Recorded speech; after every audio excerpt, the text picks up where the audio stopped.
साथियों, चाहे प्रदेश का मामला हो चाहे देश का मामला हो, आज संसद सत्र चल रहा है। आज नहीं, कई दिनों से चल रहा है, लेकिन देश के प्रधानमंत्री गायब हैं। आजकल वीडियो बनाते हैं देश के प्रधानमंत्री अपने घर से ही, लेकिन संसद उनके ठेंगे पर, और ठेंगे पर जब संसद है तो फिर ये टीचर क्या है? अब टीचर अपनी मांग को लेकर के सड़कों पर हैं। हमारे सामने, आपका शुभ नाम? फरियाद इलाही, और ये सारे टीचर हैं और पूरा का पूरा इनका काफिला चला है नायब सैनी सीएम के पास अपने मुद्दे को लेकर के। जानेंगे इनसे भी क्या मुद्दे हैं आपके। हमें 20 साल लगे हुए हो गए, 21वीं साल लगी हुई है जी। आप गेस्ट टीचर हैं? हाँ, गेस्ट टीचर। अच्छा, वेरी गुड। गेस्ट टीचर के बारे में जब आपके करनाल में जो था ना, हाँ, वो एक यादव थी, उसने सिर भी मुंडवाया था। 2017 की बात है।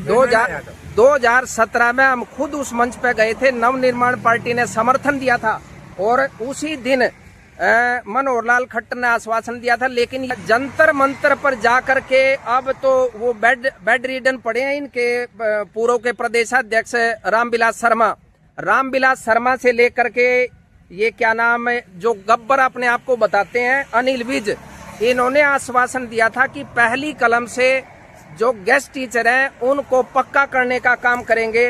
अब 12 साल इनको हो चुके हैं आए हुए, लेकिन पक्का तो क्या करना था, इनकी ऐसी की तैसी फेल रखी है।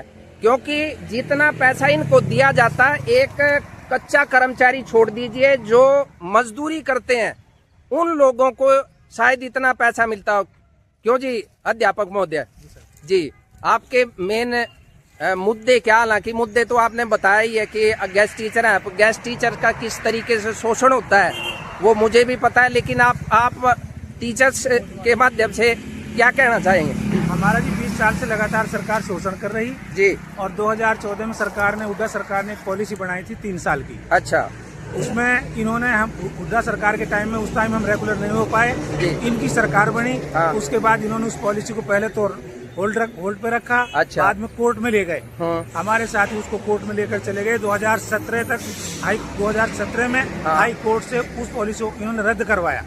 उसके बाद हमारे साथी उस पॉलिसी को लेकर सुप्रीम कोर्ट गए जी।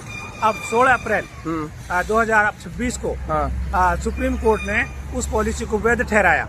अच्छा। और 29 अप्रैल को हाई कोर्ट ने उस पॉलिसी पर और मोहर लगाकर गेस्ट टीचर्स को 2 महीने के अंदर रेगुलर करने का आदेश दिया। हाँ, वो मैंने भी वो देखी थी, वो खबर आई हुई थी कि हाई कोर्ट ने ये फैसला दिया कि भाई इनको तुरंत पक्का किया जाए। हाँ जी। तो फिर ये सरकार क्या अड़चन डाल रही है? पहले ये कहते थे कि आपका मामला कोर्ट में चला हुआ है। हाँ। अब कोर्ट कर देगी तो आपको हम भी कर देंगे। हाँ। और अब कोर्ट का जब फैसला आया, हाँ, और जब हम इनसे कह रहे हैं तो ये हमारी किसी बात को सुन नहीं रहे। हाँ। मजबूरन हमें इस आंदोलन पर आना पड़ा।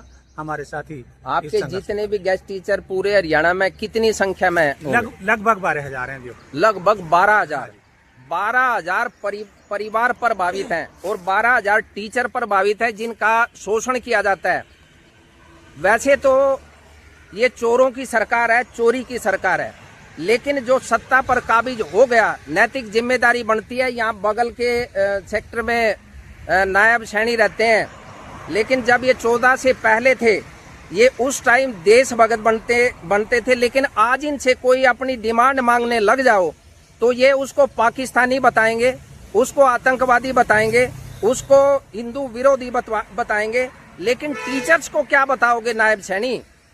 ये जो अध्यापक हैं, जो समाज का निर्माण न केवल करते हैं बल्कि बच्चों का जीवन संवारने का काम करते हैं, इनके साथ ही आप लोग शोषण कर रहे हैं। तो मैं अपनी ओर से और इनकी यूनियन की ओर से भी मैं लानत भेजता हूं और उम्मीद करता हूं कि जो हाई कोर्ट का फैसला आया ये सुप्रीम कोर्ट तक लड़े। अब तो आपके पास कोई बहाना भी नहीं है कि सुप्रीम कोर्ट में केस पेंडिंग है, हाई कोर्ट में केस पेंडिंग है, बिना किसी देरी के। क्योंकि तुम्हारे बाप की जागीर नहीं है ये हरियाणा सरकार। हरियाणा सरकार में आप बैठे हो तो केवल आपको जिम्मेदारी मिली हुई है। ये जो पैसा है ये लोगों का पैसा है।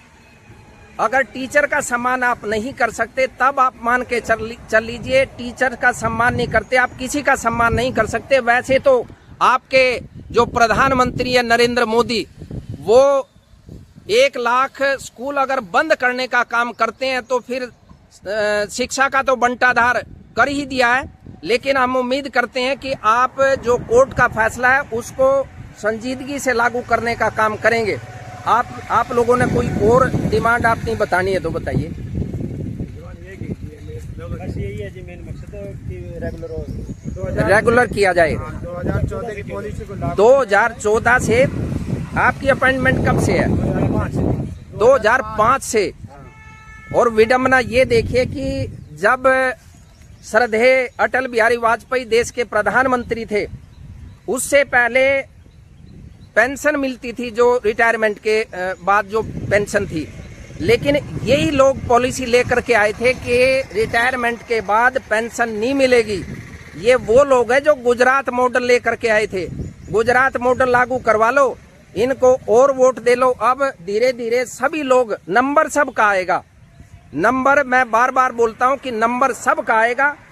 कोई पहले आ गया, किसी का बाद में आएगा। और जो कुछ अंधभगत बने बैठे हैं, नंबर उनका भी आएगा। कुछ रो रहे हैं जंतर मंतर पर, जिस तरीके से बच्चों के ऊपर पैलेट गन का इस्तेमाल किया, और आज देश के गृह मंत्री को रेजिग्नेशन के लिए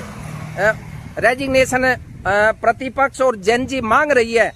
देश का गृह मंत्री हो, देश का प्रधानमंत्री हो, वो संसद में होते हुए भी संसद के अंदर नहीं है। इससे बड़ी विडंबना क्या होगी? ये भाग रहे हैं अपने आप को बचाने के लिए। इनको केवल और केवल अपनी कुर्सी से प्यार है, किसी से कोई प्यार इनको नहीं है। मैं पूरी जिम्मेदारी के साथ कह रहा हूं, और उम्मीद करता हूं कि जो टीचर हैं, जो बच्चों का निर्माण करने का काम करते हैं, कम से कम उनको सम्मानजनक सैलरी के साथ साथ जो रेगुलराइज करने का आदेश हाईकोर्ट के ओर से दिया गया, वो तुरंत बिना किसी देरी के लागू किया जाना चाहिए। हम उम्मीद करते हैं कि प्रदेश के मुख्यमंत्री इसे संजीदगी से लेंगे, और जितने भी 12,000 गेस्ट टीचर हैं, उनका जो अधिकार है उसे लागू करने का काम करेंगे।